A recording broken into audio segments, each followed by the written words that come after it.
All right. Hello there, and welcome to my channel. My name is Ashley, and I am joined today by my friend Marcely. Hi. Hey, girl. And this is the first in a series of videos in which we will be talking about friendship. We'll be taking this opportunity to learn about good qualities of friendship and what the Bible has to say about them. And we will share that with you. So without further ado, we will jump right into the quality that we'll be talking about this week. And that quality is unconditional love. Yeah.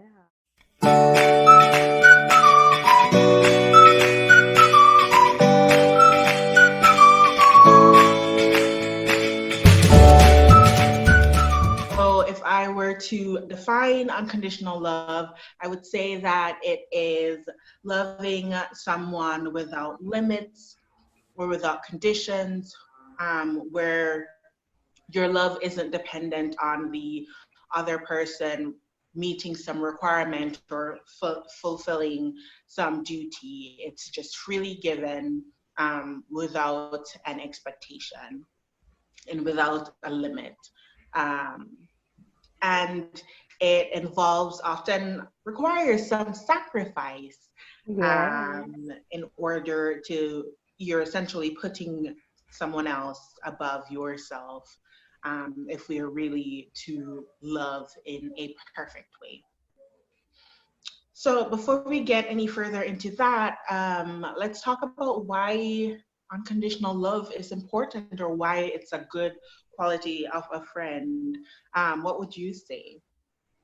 White is a good quality because there are persons in our lives who are not perfect persons, but they have a reason to be in our lives. And in order for them to continue being in our lives and for us to value them as a person, we have to have that aspect of a friendship in the mix. We have to love them unconditionally. And because we are Christians, we will get further in there. I don't want to jump ahead of the gun. But for Christians, we have to learn how to love our brothers and our sisters. And brothers and sisters is not just for Christians only, but all of humanity. We're expected to show that unconditional love towards each other, and that is why it's important because we're expected to do it. Yep. It's a so highlighting two things that Marcely said. One is that it's ideal in a relationship, in a friendship, because neither of the persons in the relationship is perfect. You're not perfect, and your friend isn't perfect. And so if your love um, is requiring your friend to be perfect, the friendship is just not going to work, because no one can meet that expectation. Instead, if we're giving love freely, then we're fostering this environment or space where your friend can grow and you can grow as well. Perhaps you need to grow with patience, and your friend is growing with whatever thing they're lacking in. Yes. So I think that's one of the reasons it's important.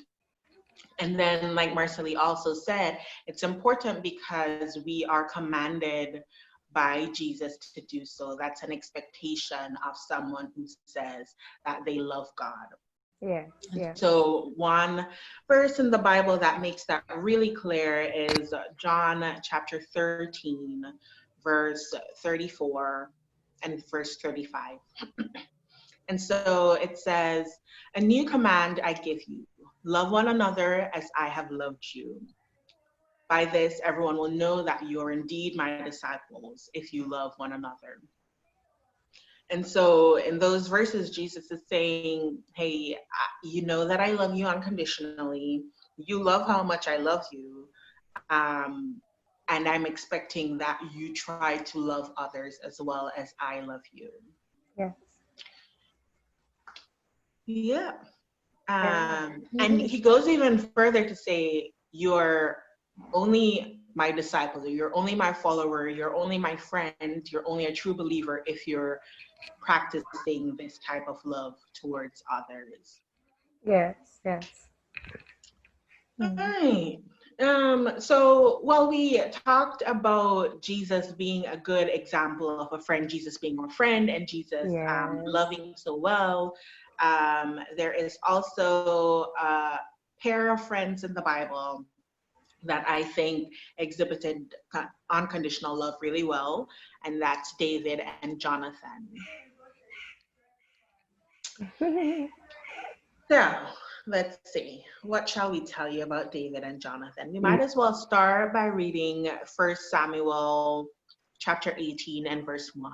And that verse just tells us about when David and Jonathan met and how their friendship was birthed or, you know, came about. Do you have it in front of you? If not, I can read it. I'm searching. Go I'm ahead gonna if you beat have her it. to it. Yes. So it says, after David had finished talking with Saul, Jonathan became one in spirit with David, and he loved him as himself. From that day, Saul kept David with him and did not let him return to his father's house. So some backdrop to this verse is that Saul was the king of this country. David had done something amazing as far as defending the country. And so King Saul was really proud of him, wanted to meet him. David, I'm guessing, came to Saul's house. Saul's son Jonathan was also there. And so after David told Saul about what he'd done, um, Jonathan realized that, he wanted to be his I've friend. always heard persons talk about having their David to their Jonathan or Jonathan to their David. And Ash is my David to my Jonathan or Jonathan to my David. And the reason for this is because over the years we have reached a point where we we love sacrificially. So despite my faults, she's willing to love me sacrificially, and despite her faults, I'm willing to love her sacrificially. And it's not only, it goes deeper than faults. It's just that I'm willing to give of myself for Ashley. I'm willing to know that she's okay at all times. I'm willing, if she needs something or needs help in something, I'm able to help her in that, and she's vice versa, right? So she is my David to my Jonathan, and that's why for anyone when it comes on to exemplifying friendships, the scripture is a very good scripture for us to use as a tool when improving friendship, or when not only improving friendship but modeling friendship. And that's why we decided to use the scripture. Yeah, and this verse is not the only verse about David and Jonathan. There are actually lots more that talk about many of the things they went through, and Mhm. talks about how Jonathan really had to sacrifice for David.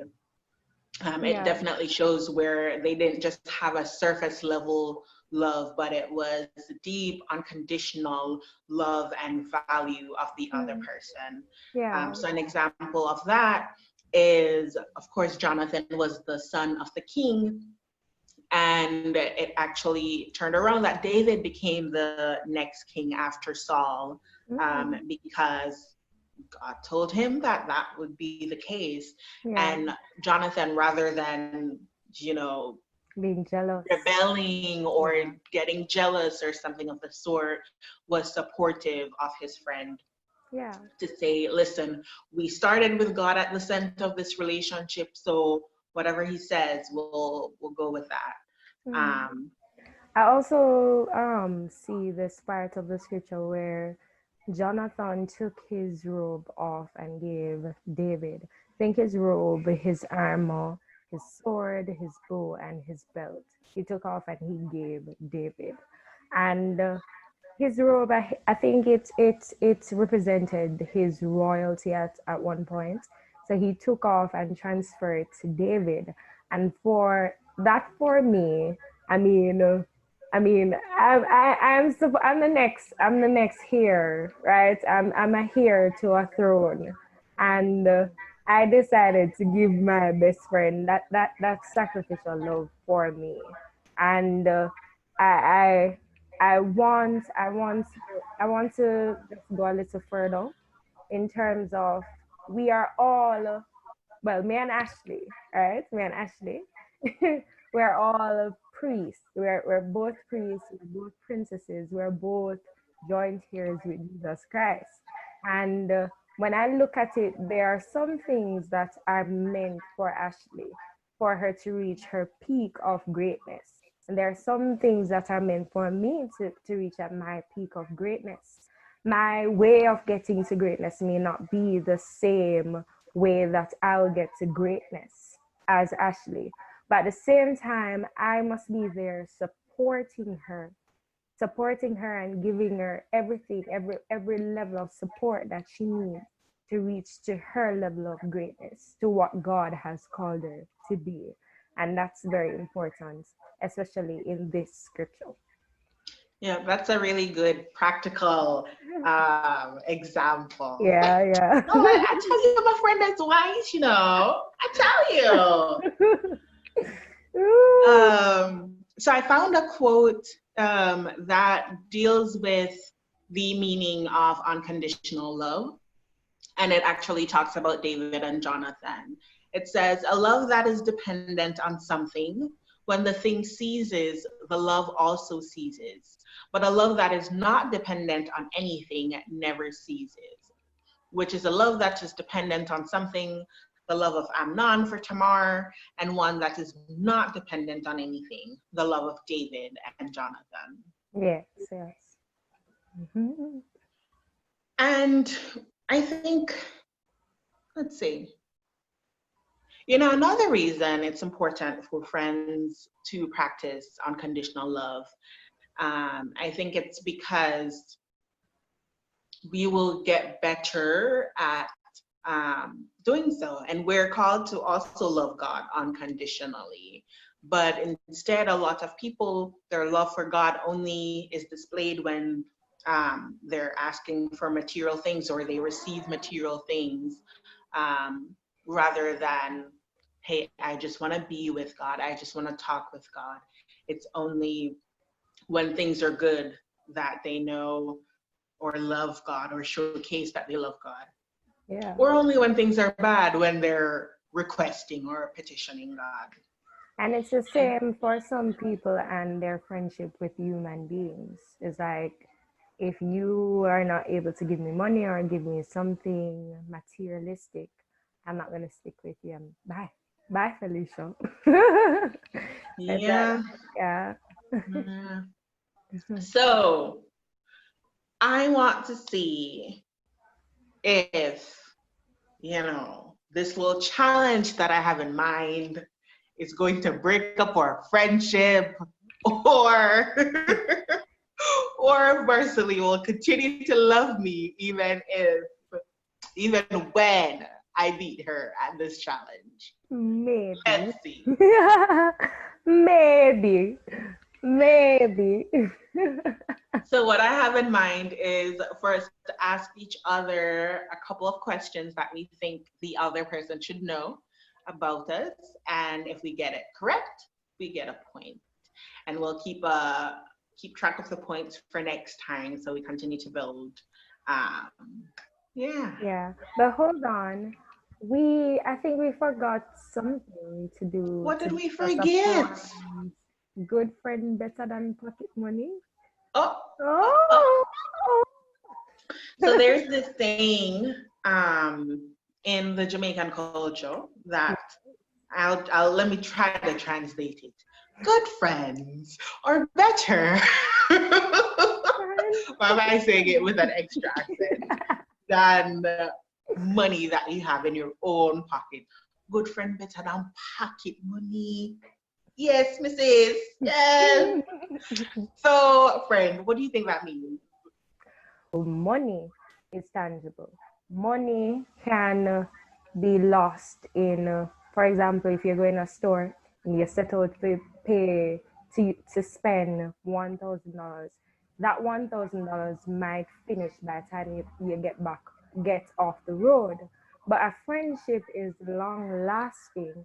And for me, that's what the term means, that a friendship will last long once you are intentional about it and once you are willing to give that sacrifice and value the other person. But money you can value it from now till the morning. I mean, the value of money can be devalued so much, but a friendship, once you are able to work on it, then the value of friendship can continue increasing, and last a lifetime. Yeah. Amen and ashe. Yes. All right, so this challenge. All right, y'all. So let's get this going. I will start us off. So my first question is, and this should be really easy now. You've known me since I was like 4 or 5. What is my mother's first name? Let's see. Y'all. Let's see. Oh boy. Yes, because I usually call her mother auntie. It's kind of hard for me to remember what I usually call her. I know that to start with an M though, guys. I know that to start with an M. Mm-hmm. So it's M. It is M. You're on the right track. I'm torn between 2 names. Ooh. Ooh.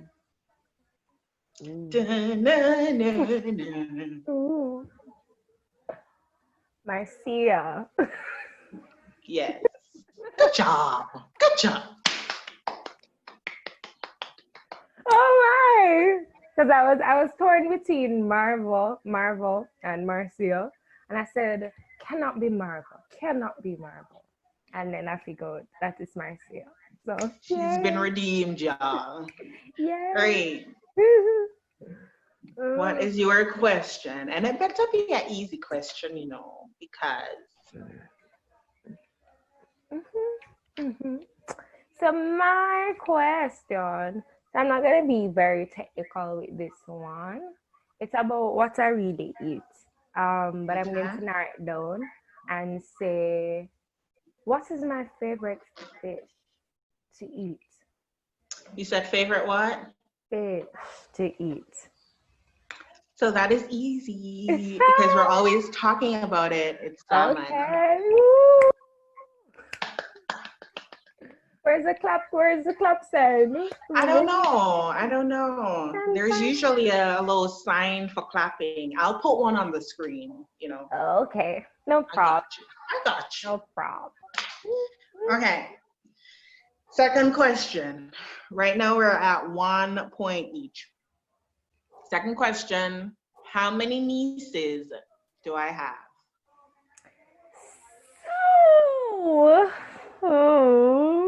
So I know that you have a sister. Yes. And I know how many children she has. Yes, I do know how many children she has. And I know that you have a brother. That is correct. But I'm not sure. I think I've seen that he has one daughter. Not sure if he has a son. I think so. I think I'm correct. But I know that he has one daughter. So you have 3 nieces. 3 nieces. 3. Is that your final answer? Yes. You are correct. Good job. Okay. I think Oh, I'm gonna bank on your question. okay. How many nieces? Oh, ooh.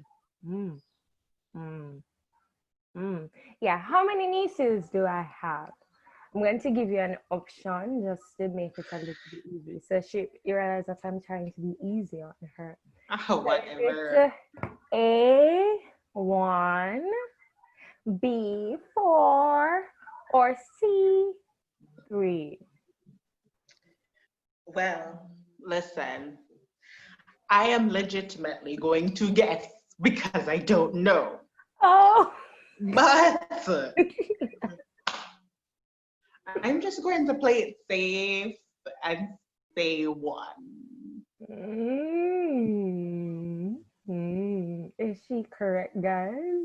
Da, na, na, No, na. you're correct. Thank you. Thank you. Thank you. Thank you. Do you know who I'm talking about? No, I haven't met her Yeah, or you seen just a picture. I'm gonna send you one. Please. I'm a bad friend. No, you're not. I'm a good friend. Yes. All right, y'all. We'll leave it as a tie for now. We'll see how it goes next time. Yeah. I think I might have to think about some harder questions for her, you Mm, know. mhm, mhm, hmm mhm. But I really hope that you enjoyed this video. Yes, guys. And if you did, go ahead and hit the like button, hit the subscribe button, and we would definitely love to hear from you about what you think of unconditional love. Is it too hard to do? Is that only God can do? Mhm. Um, Tell us what you think. Or if you have a great example of love being sacrificial, let us know. Ooh. All right, y'all. Take care. Peace and love. Yes. Peace. Love.